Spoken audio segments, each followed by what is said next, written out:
बच्चों, आज हम लोग मूल संविधान के बारे में पढ़ेंगे और फिर ये देखेंगे कि मूल संविधान का लेखन किसने किया है, चित्रांकन किसने किया है, कितने धन लगे हैं और इसको सुसज्जित करने के लिए किन्होंने कार्य किया है। वर्तमान में जो मूल संविधान है उसका रखरखाव कहाँ है और कैसे है, फिर हम लोग देखेंगे कि संविधान का स्रोत क्या है। ठीक है, और इसके बाद हम लोग अगला टॉपिक का अध्ययन करेंगे। लेकिन सबसे पहले आइए हम लोग देखते हैं जो हमारा मूल संविधान है इसमें कुल कितने आर्टिकल या अनुच्छेद थे। तो ये चीज़ें आप याद रखिएगा कि हमारे मूल संविधान में 395 आर्टिकल या अनुच्छेद थे। अनुच्छेद या शॉर्ट में हम लिख रहे हैं आर्टिकल थे। अब इसके 22 भाग थे, 8 अनुसूची और 4 परिशिष्ट थे।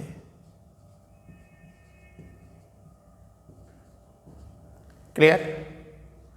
और अब हम देखें कि इस प्रकार हमारा मूल संविधान या वर्तमान संविधान दुनिया का सबसे बड़ा संविधान है। दुनिया का सबसे बड़ा संविधान था और है। संविधान था और है। अब हमको ये देखना है कि जो हमारा संविधान है उसका लेखन और चित्रांकन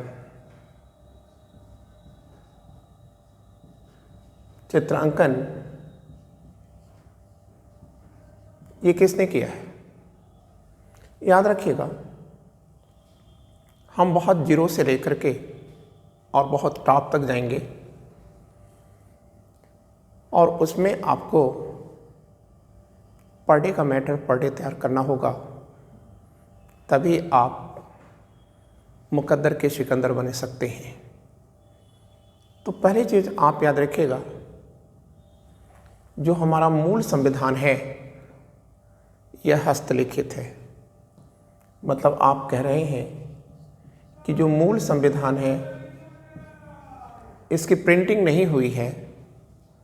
ये कैसा है? आप कहेंगे हाथ द्वारा लिखा गया है या हस्तलिखित है। क्लियर? अब इसे हाथ से लिखा किसने है? तो बच्चों आप याद रखिएगा, इसे हाथ से लिखने का कार्य प्रेम बिहारी नारायण रायजादा ने किया है। मुझे डर है कि कहीं आप मूल संविधान का लेखक B.R. अम्बेडकर को न कर दें। तो मूल संविधान हमारा हस्तलिखित है और इसे लिखने का जो कार्य है वो प्रेम बिहारी नारायण रायजादा ने किया है। रायजादा ने किया है। क्लियर? और सर रायजादा ने या नारायण रायजादा ने या प्रेम बिहारी नारायण रायजादा ने इसे लिखने में कुल समय लगाया था 2 साल 11 माह 18 दिन।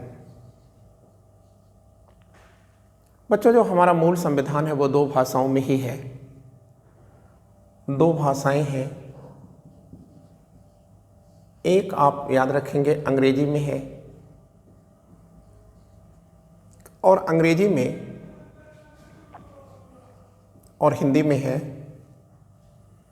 अंग्रेजी लिखने के लिए लैटिन लिपि का प्रयोग किया गया है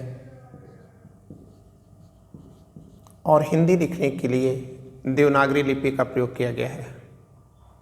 क्लियर? और इसमें जहाँ तक पैसे की बात आती है कि कुल पैसे भी खर्च हुए होंगे, तो निश्चय ही इसमें 63 लाख रुपए खर्च हुए हैं।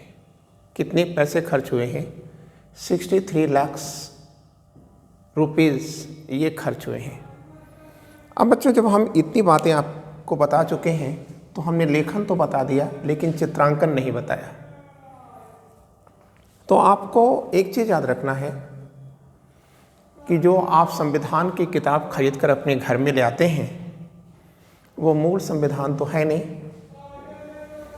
तो ऐसी स्थिति में आप याद रखिएगा कि उसके हर पेज सादे होते हैं, लेकिन जो हमारा मूल संविधान है इस पर चित्रांकन किया गया है। चित्रांकन का मतलब चित्र बनाए गए हैं। क्लियर?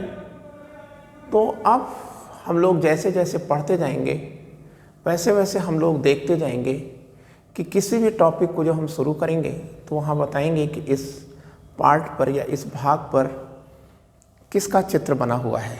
लेकिन सबसे पहले तो हमें ये जानना जरूरी है ना कि जो चित्रांकन हुआ है, चित्रांकन हुआ, ठीक है। अब ये चित्रांकन प्रत्येक पेज का हुआ है, प्रत्येक पृष्ठ का हुआ है, ठीक है। अब ये जो चित्र बनाए गए वो किसने बनाया है? तो आप कहेंगे कि सर नेतृत्व तो नंदलाल बोस ने किया है। नंदलाल बोस आप महान चित्रकार हैं। नंदलाल बोस के नेतृत्व में शांति निकेतन के चित्रकारों ने किया है। शांति निकेतन गुरुदेव रविन्द्रनाथ टैगोर का ये संस्थान है, ठीक है ना। तो नंदलाल बोस और शांति निकेतन के चित्रकारों ने हमारे संविधान के पृष्ठों पर चित्रांकन किया है। अब ये है कि जो हमारा संविधान है, मूल संविधान है, इसका रख रखाव ये कहाँ रखा गया है, ठीक है, या इसका रख रखाव कैसे होता है। तो आप याद रखिएगा कि जो हमारा संविधान है, मूल संविधान है, यह ज्ञानपीठ में रखा गया है। ज्ञानपीठ पुस्तकालय या लाइब्रेरी, पुस्तकालय हमने लिख दिया है। अब ये ज्ञानपीठ पुस्तकालय है कहाँ? आप कहेंगे कि जो भारतीय संसद है, ठीक है, उस भारतीय जो संसद है ना, उस भारतीय संसद का की यह लाइब्रेरी है। क्लियर? तो ये भारतीय संसद की लाइब्रेरी है बच्चों, ज्ञानपीठ, ठीक है ना। और आपको याद रखना है कि यही ज्ञानपीठ में ही हीलियम, ठीक है, भरे केस में इसे रखा गया है। भरे केस का मतलब संदूक हो जाती है, एक बर्तन हो जाता है, उसी में इसे रखा गया है, ठीक है। और अब हम लोग देखते हैं कि हमारे संविधान का स्रोत क्या है, ठीक है। तो हमारे संविधान का स्रोत आइए देखते हैं क्या है, ठीक है। तो बच्चों जो हमारे संविधान के स्रोत की अगर हम बात करें तो आइए देखते हैं संविधान का स्रोत।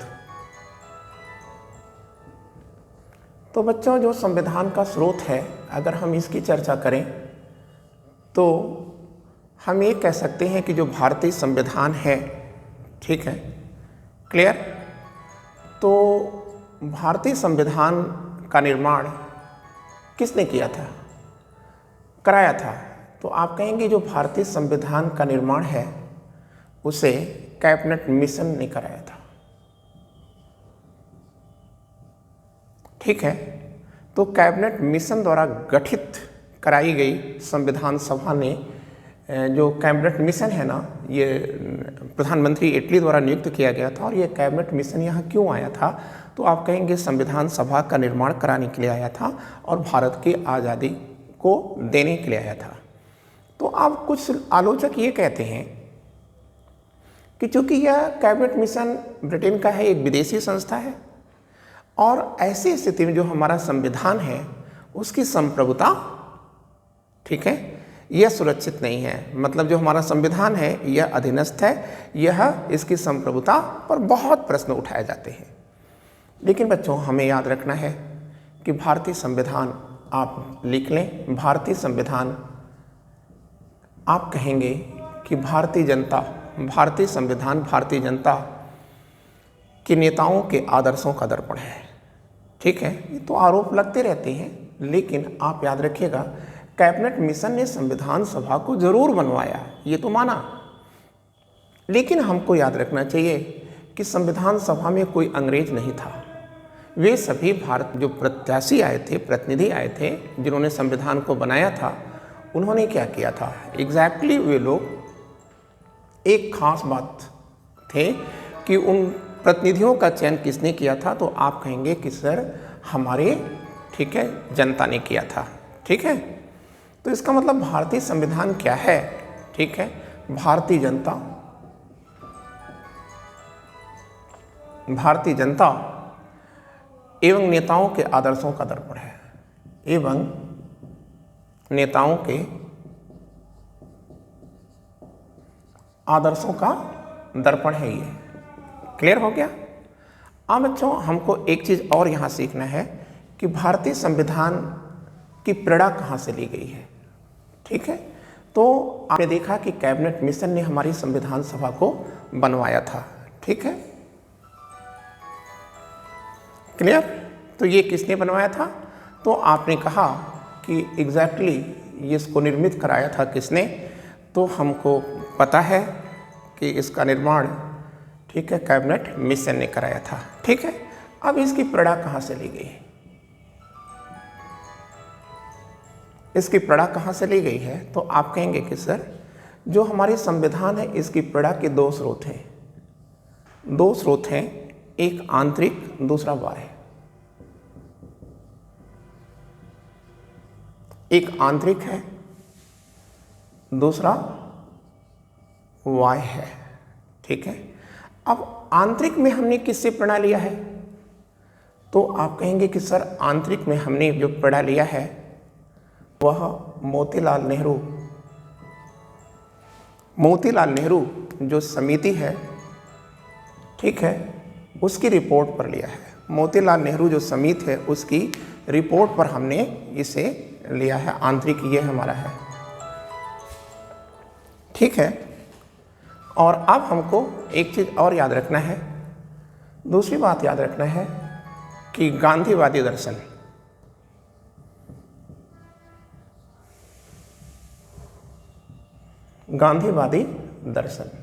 तो मोतीलाल नेहरू समिति से हमने पढ़ा लिया है, गांधी जी के दर्शन से पढ़ा लिया है। बच्चों ये चीज़ आपसे पूछते रहते हैं कि भारतीय संविधान में गांधीवादी दर्शन कहाँ दिखता है। ठीक है, तो आप कहेंगे सर नीति निर्देशक तत्व में पंचायती राज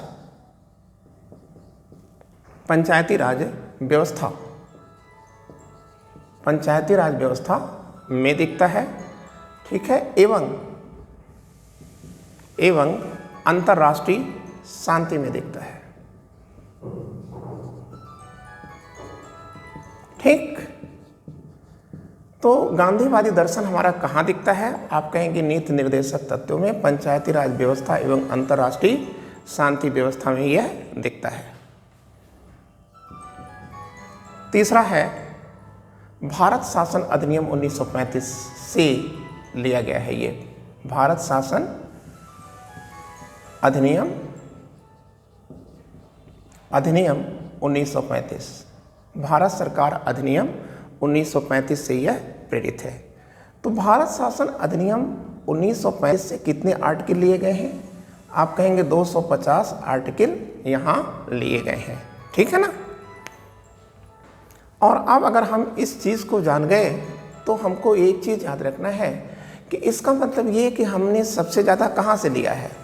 तो आप कहेंगे कि सबसे ज़्यादा अगर हमने किसी से पढ़ा लिया है तो भारत शासन अधिनियम 1935 से लिया है।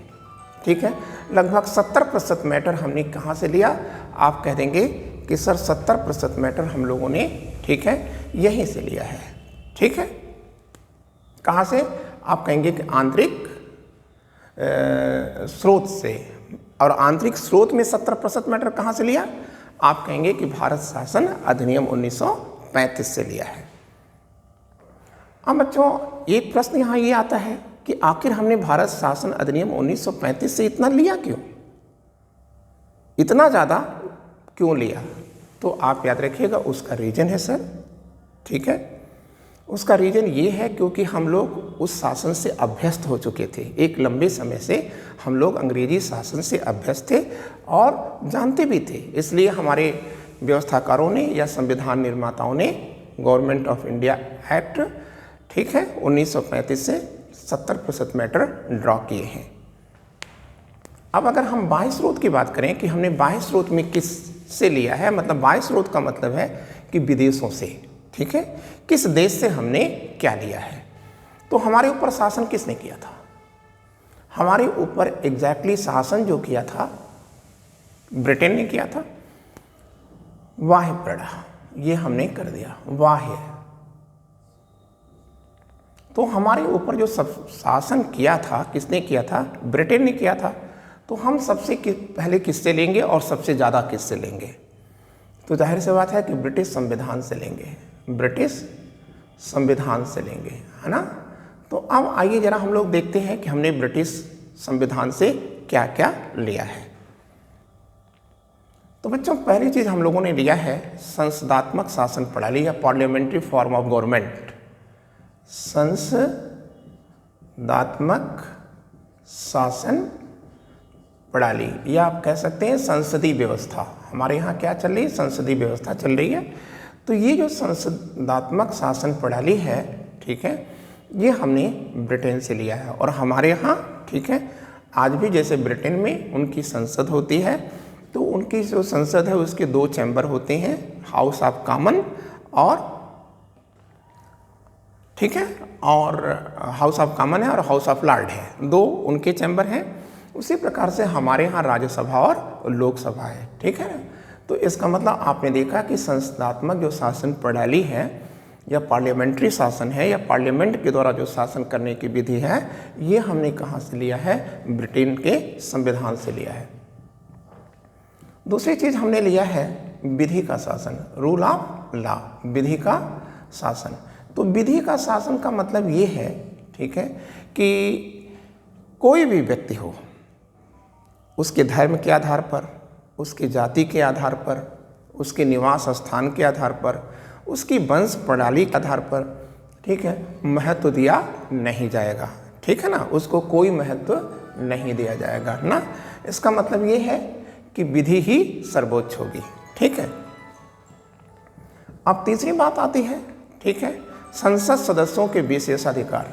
संसद सदस्यों के विशेषाधिकार, संसद सदस्यों के विशेषाधिकार। तो संसद सदस्यों के जो विशेषाधिकार हैं, ठीक है, आइए हम लोग इसको देखते हैं कि संसद सदस्यों के जो विशेषाधिकार हैं, ठीक है, क्या है। जैसे अगर वो सेशन चल रहा है तो उसमें उनको आप अरेस्ट नहीं कर सकते, उनको इतनी पेंशन मिलेगी, मतलब सारी की सारी जो विशेषाधिकार मिले हैं ये हमने कहाँ से कॉपी किया है? तो आप कहेंगे कि सर हमने ब्रिटेन से लिया है। फिर एक और आता है हमने ब्रिटेन से लिया है विधि के समक्ष समानता। विधि के समक्ष समानता। अब बच्चों हम आपको ये चीज़ समझा देते हैं विधि के समक्ष समानता का क्या मतलब होता है।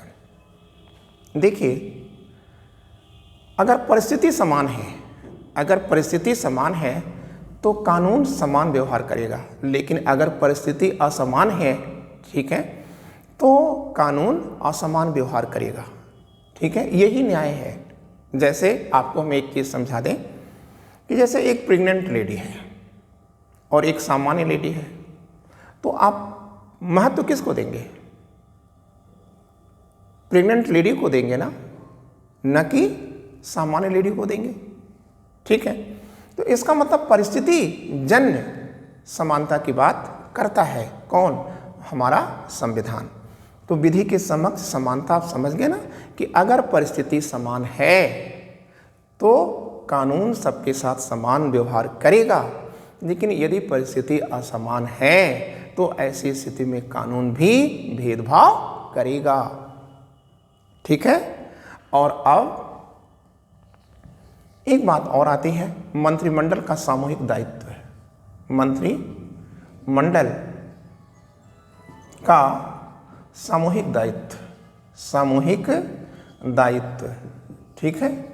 तो मंत्रिमंडल का जो सामूहिक दायित्व है, हम लोग इसके बारे में भी जान लें कि मंत्रिमंडल का जो सामूहिक दायित्व है वह क्या है।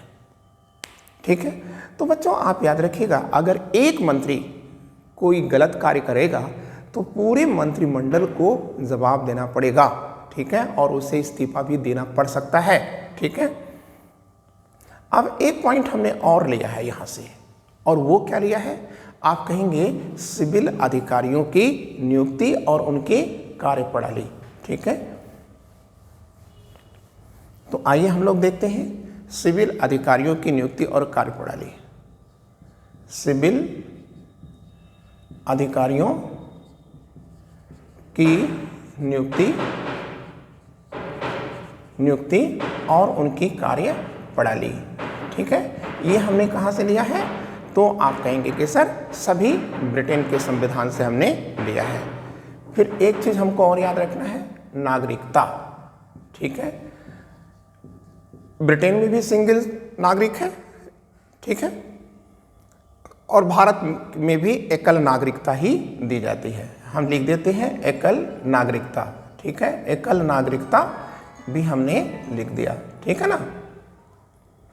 तो इसका मतलब ब्रिटेन में भी एकल नागरिकता है और भारत में भी एकल नागरिकता है।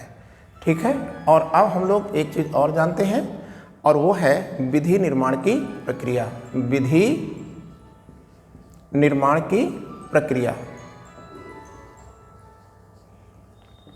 तो बच्चों अगर हम लोग विधि निर्माण की प्रक्रिया की बात करें तो हमको याद रखना है कि विधि निर्माण की प्रक्रिया का मतलब ये है कि हमारे यहाँ विधि निर्माण की दो संस्थाएं होंगी।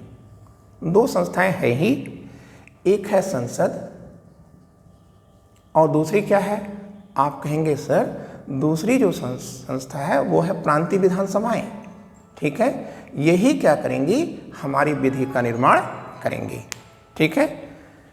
तो आपने ये चीज़ देख लिया कि ब्रिटेन के संविधान से इन्होंने क्या लिया है। ठीक है।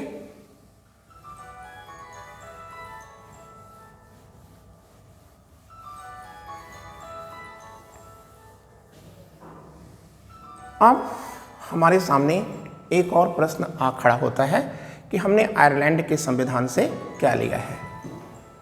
ठीक है। आयरलैंड के संविधान से क्या लिया।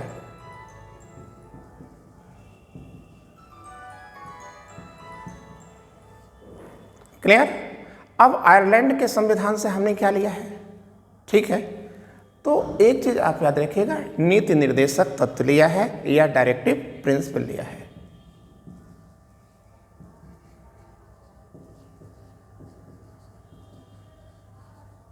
तत्व या डायरेक्टिव प्रिंसिपल को लिया है। दूसरा, ठीक है, हमको याद रखना है कि हमने राष्ट्रपति की निर्वाचन प्रणाली को लिया है। निर्वाचन प्रणाली को हमने कहाँ से लिया है, आयरलैंड से ही लिया है। फिर एक चीज हमने और लिया है, ठीक है, 12 सदस्यों का राज्यसभा में मनोनयन। ठीक है, 12 सदस्यों का हमारा जो राष्ट्रपति होता है, ये 12 सदस्यों का राज्यसभा में, ठीक है, नॉमिनेशन कर सकता है, मनोनयन कर सकता है। तो ये कॉन्सेप्ट हमने कहाँ से लिया है, आयरलैंड से ही लिया है। फिर इसके बाद हम लोगों को एक चीज़ और जानना है, और वो है जर्मनी के संविधान से हमने क्या लिया। ठीक है, तो आप याद रखिएगा, जर्मनी के वाइमर संविधान, जर्मनी का जो संविधान था 1919 में, उस संविधान का क्या नाम था, तो आप कहेंगे सर वो वाइमर संविधान था। ठीक है, और यहाँ से हमने क्या लिया है, आप कहेंगे कि संकट के दौर में या संकट के काल में, ठीक है, मौलिक अधिकारों का स्थगन, जो मौलिक अधिकार हैं इनको हम टाल सकते हैं। कब, जब हमारा देश या हमारी परिस्थितियां संकट के दौर से गुजर रही हो। ठीक है, फिर हमने फ्रांस के संविधान से क्या लिया है? तो आप कहेंगे कि सर फ्रांस के संविधान से हमने एक चीज लिया, गणतंत्र या रिपब्लिक का कॉन्सेप्ट, गणतंत्र। और क्या लिया है? तो आप कहेंगे कि सर गणतंत्र के अतिरिक्त हमने एक चीज और लिया। ठीक है, वो क्या लिया है? आप कहेंगे कि स्वतंत्रता लिया है, और स्वतंत्रता, समता और बंधुत्व लिया है। किससे लिया है? आप कहेंगे कि सर फ्रांस के संविधान से लिया है। ठीक है, अब हमने सोवियत संघ से क्या लिया? ठीक है, तो आइए देखते हैं कि हम लोगों ने सोवियत संघ से क्या लिया है। ठीक है, सोवियत संघ से क्या लिया?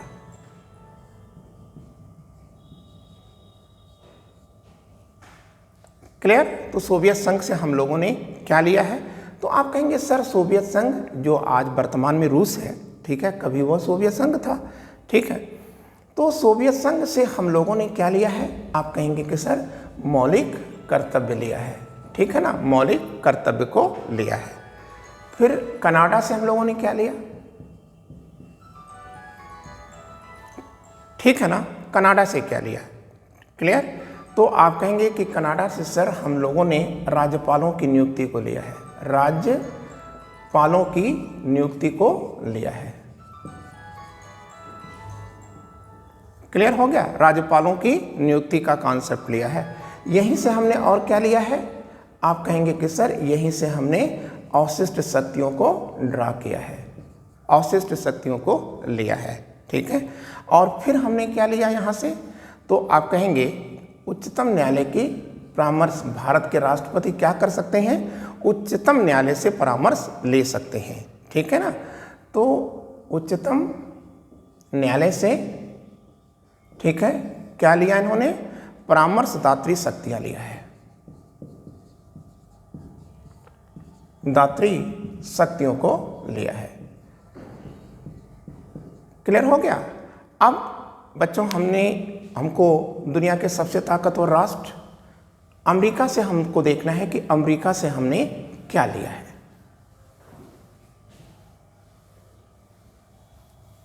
ठीक है, तो आइए देखते हैं। तो आप कहेंगे कि सर यूएसए से हम लोगों ने क्या लिया है? संयुक्त राज्य America, United state of America से हमने क्या लिया? तो आप कहोगे कि सर एक तो हमने मौलिक अधिकार ही ले लिया, मौलिक अधिकार ले लिया, और सेकंड क्या चीज हमने लिया? तो आप कहेंगे सर भारत का जो उपराष्ट्रपति होगा, ठीक है, वह उच्च सदन का या राज्यसभा का पदेन क्या होगा? अध्यक्ष होगा। मतलब उपराष्ट्रपति, राष्ट्रपति, राज्यसभा का क्या होगा? पदेन अध्यक्ष होगा। अब पदेन का मतलब क्या है? पदेन का मतलब यह है कि पद पर रहते हुए अगर कोई पद को धारण किया जाता है तो उसे पदेन कहा जाता है। मतलब उपराष्ट्रपति ये एक पद है, तो उपराष्ट्रपति के पद पर जो रहेगा वह राज्यसभा का अध्यक्ष भी होगा। ठीक है, अब एक चीज और आप आ जाइए। ठीक है, और वो क्या है? आप कहेंगे विधि का समान संरक्षण, विधि का समान संरक्षण। ठीक है, ये भी हमने यहीं से लिया है। और अब दूसरी चीज हमने क्या किया?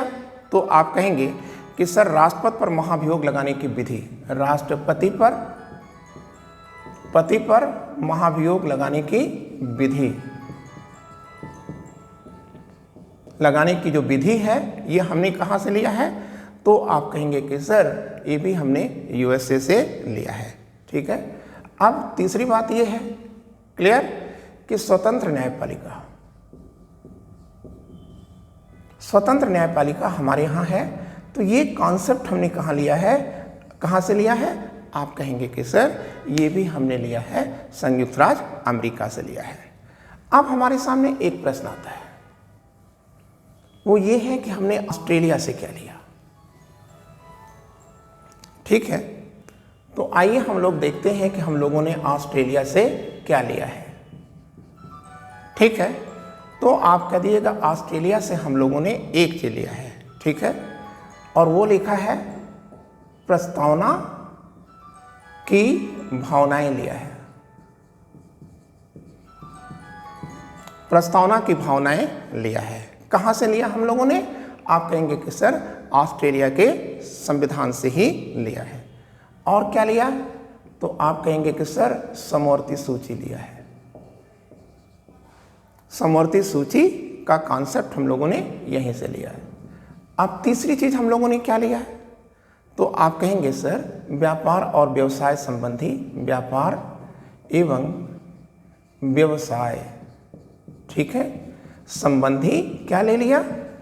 तो आप कहेंगे प्रावधान ले लिया, ठीक है। व्यापार एवं व्यवसाय संबंधी प्रावधान हम लोगों ने कहाँ से लिया है? आप कहेंगे ऑस्ट्रेलिया से लिया है, ठीक है। अब बच्चों हमारे सामने एक चीज आती है, जापान के संविधान से भी कुछ हमने लिया है। तो आप कहेंगे एस सर विधि द्वारा स्थापित प्रक्रिया लिया है। जापान से क्या लिया? तो आप कहेंगे विधि द्वारा स्थापित प्रक्रिया को हम लोगों ने कहाँ से लिया है? तो आप कहेंगे सर जापान से लिया है, ठीक है। फिर आपको ये चीज़ याद रखना है कि हमने दक्षिण अफ्रीका से क्या लिया। तो आप कहेंगे कि सर दक्षिण अफ्रीका से हमने संविधान संशोधन की प्रक्रिया को लिया है। संविधान संशोधन की जो प्रक्रिया है उसे हमने लिया है। क्लियर? तो बच्चों आज हम लोग इतने पर रहने देंगे, क्योंकि मैटर आपको मेहनत करनी पड़ेगी, थोड़ा सा याद करना पड़ेगा, ठीक है। और इसके में व्याख्याएं हैं और इन व्याख्याओं को हम अगला जो क्लास आएगा, ठीक है, उसे करेंगे, ठीक है। थैंक यू बच्चों, wishing you all the luck.